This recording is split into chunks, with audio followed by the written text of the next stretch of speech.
On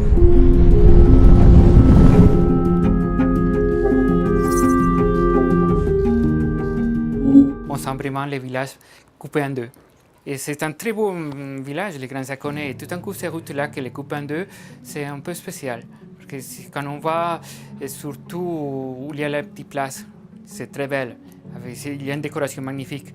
Mais si on va aller de l'autre côté, il faut toujours s'arrêter. Il y a plein de circulations. J'imagine, bon, de toute façon, il y aura une circulation des autobus, il y aura une circulation des trams, mais c'est seulement prévu. Mais tel que ça se passe à Meyran, c'est très convivial.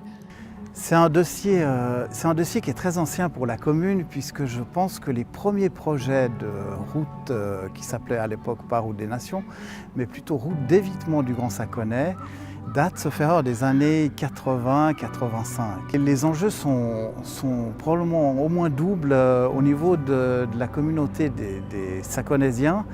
Le premier, évidemment, à l'échelle de la commune, probablement de retrouver un centre qui est la place Carantec, qui ne soit pas un centre aujourd'hui traversé et cisaillé un peu par la route de Ferney, qui accueille un trafic de transit extrêmement important, de l'ordre de 25 000 véhicules par jour. Et c'est aussi un trafic qui se dilue aujourd'hui dans tous les quartiers, et notamment dans le village du Grand Saconnet, qui aujourd'hui lui aussi souffre d'un trafic de transit. Alors le parking de la place Carantec est prévu d'être réhabilité, mais en souterrain évidemment, et puis au-dessus on a un aménagement de l'espace public. La route des Nations permettra effectivement de décharger en fait cette circulation du trafic de transit pour permettre d'abord au village de respirer, et puis ensuite surtout sur la route de Ferney, de permettre de réhabiliter cette route, de la requalifier et puis d'y accueillir le tram et surtout, je l'ai dit, de la place Carantec qui permettra que les Saconaisiens se retrouvent un peu au centre